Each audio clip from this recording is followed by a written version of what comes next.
65. Which I'm guessing is right here. Yep. Division 065.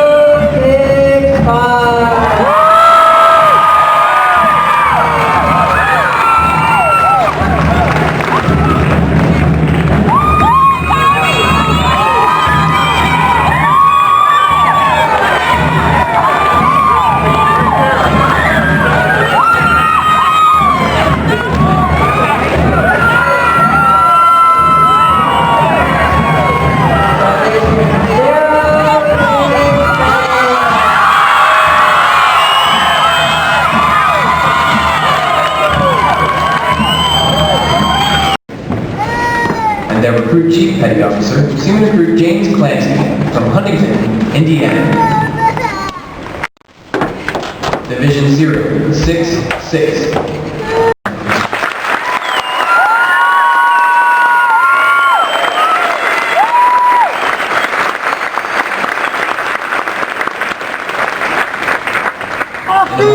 You will see the ceremonial side boys, bosun, and honor guard take their places for arrival honors.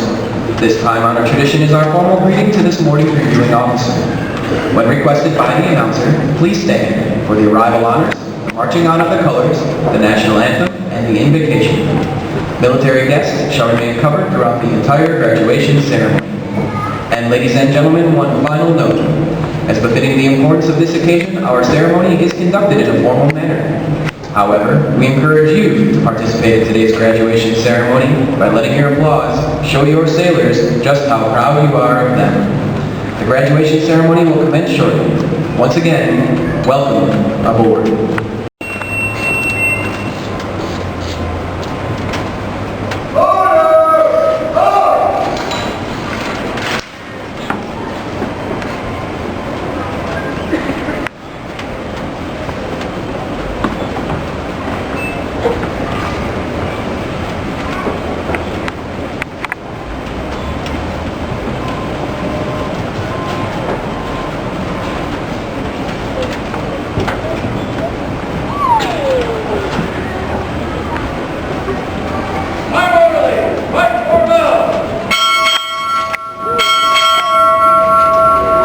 Staff arriving.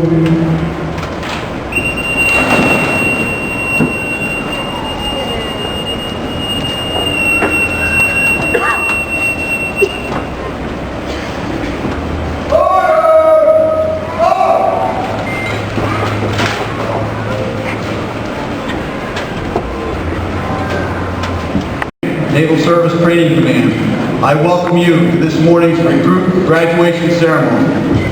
Ladies and gentlemen, this is where the Navy starts. I would like to welcome our reviewing officer, Rear Admiral Thomas C. Tron, Deputy Chief of Staff for Logistics, Fleet Supply and Ordnance, United States Pacific Fleet. Our guest of honor, Captain Ronald Black, Commander, Defense Energy Support Center Pacific. Our special guest, Captain Stephen P. DeVito, Commanding Officer, Trident Training Facility. And our VIP guest, Captain Mary M. Kolar, United States Navy retired, Director of Public Operations, Madison Museum of Contemporary Art. I also welcome Commander Joanne Cunningham, Chief of Staff, Naval Service Training Commander. Commander Michael Gianetti, Executive Officer, Fleet Air Reconnaissance Squadron 1, and sponsor of Recruit Division 064, and Naval Service Training Command, Sailors and Marines of the Year nominees. But most importantly, I'm pleased to welcome the families and friends of today's graduates who have come here today to share this significant milestone with our newest sailors. Your Navy continues to be manned by top-quality sailors like those whom you see before you. These top-quality sailors and others like them are absolutely critical to maintaining the readiness of our naval forces and the security of our nation. This training group is ready to graduate and serve the world's most powerful Navy. These sailors have successfully completed battle stations and have earned the right to wear the uniform, recognized throughout the world as a symbol of freedom.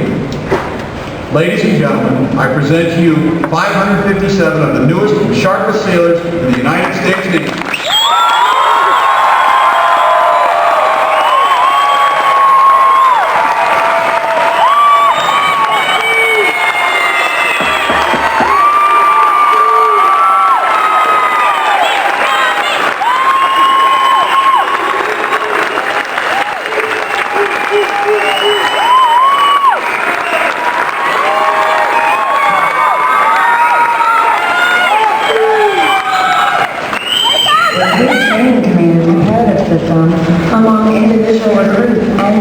legends promote teamwork, attention to detail, and pride in accomplishment. Please join me in a warm Recruit Training Command welcome to a distinguished sailor, Rear Admiral Thomas Cron.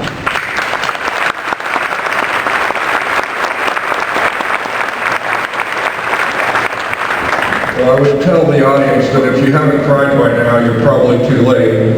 That's number one. Number two, you better dry your tears before you walk outside because they'll freeze to your face. Somebody will have a hard time pulling those things off.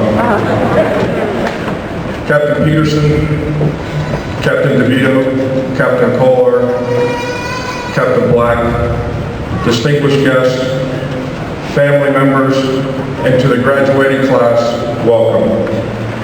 It's great to be on the mainland and particularly here at Great Lakes. I'm honored to be here today and humbled by your patriotism and desire to serve this great country of ours. Thank you for your service. I am fortunate in that this is the second opportunity that I've had to be a reviewing officer in Great Lakes. It is not my first trip to a boot camp though. Upon returning from a tour on board USS Simon Lake Ford deployed to Holyloch, Scotland, I went home to Gig Harbor, Washington to pick up a car that I'd left at my parents' house. My parents accompanied my wife and I on our trip back to the East Coast. On that trip, my father wanted to go through a place called Farragut, Idaho. Farragut was the site where he had attended boot camp back in the 1940s.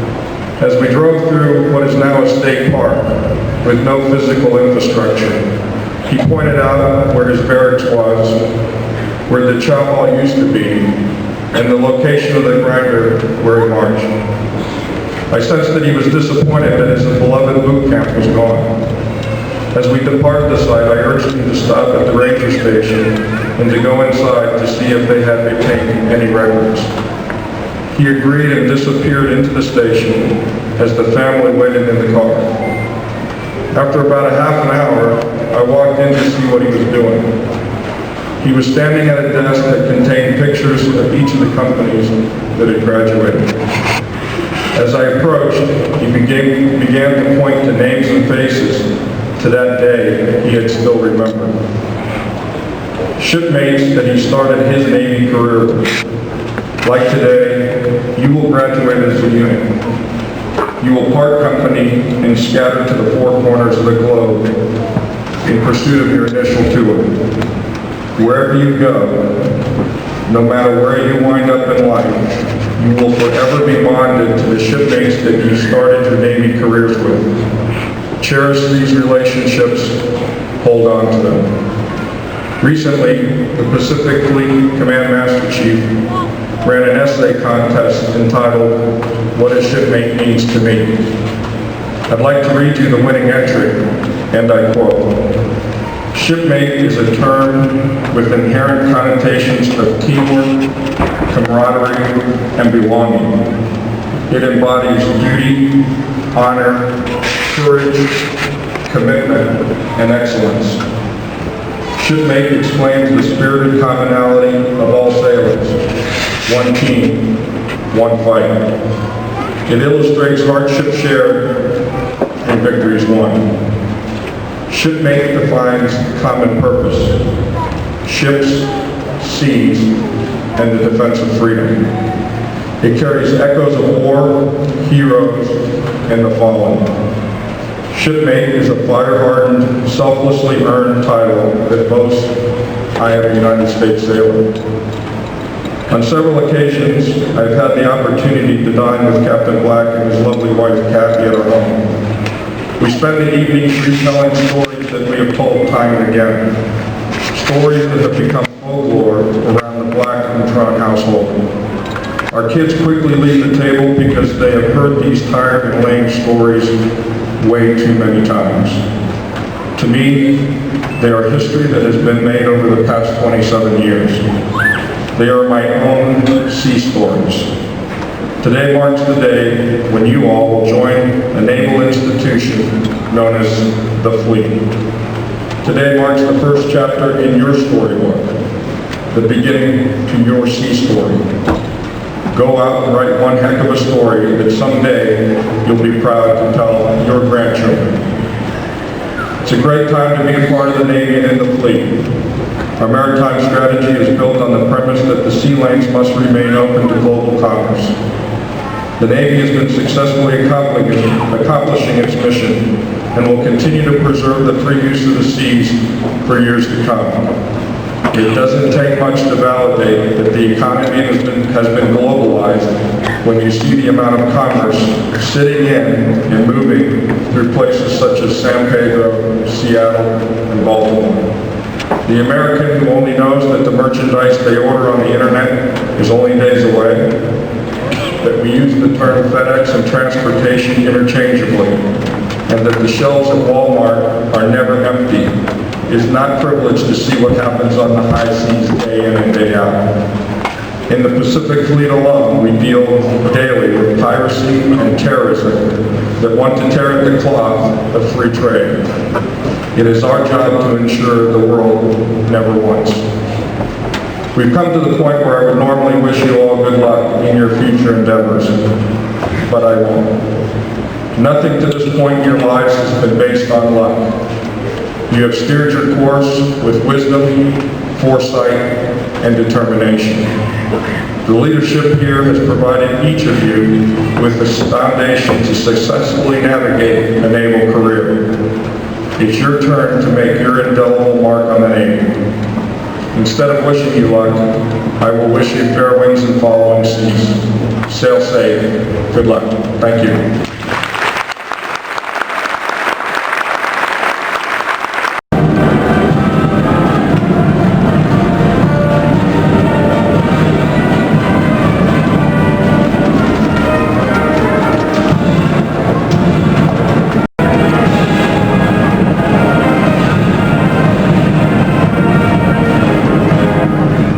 Please join me in one more round of appreciation for our wonderful musicians at the Navy Band.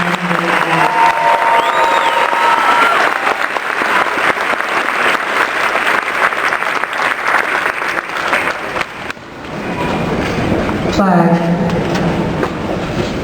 Post section leaders fall out and retrieve our garments.